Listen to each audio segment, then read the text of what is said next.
Hi guys, I'm Susanne and Neff, and today I wanted to share with you how you can find an animal with the help of a card. So you need a card of the landscape, and then either you take your hand or a pendulum. The pendulum, either like for yes and no answers, it has to swing right or left. You ask it beforehand. And then you can ask, is the animal or the horse here? And then you go over the card and you look at where it really swings a lot. And if it swings to the right or to the left. So you have to ask beforehand if what is yes and what is no.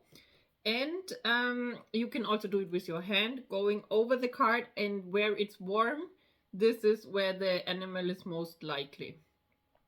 Okay, try it and let me know how it works for you. Bye guys.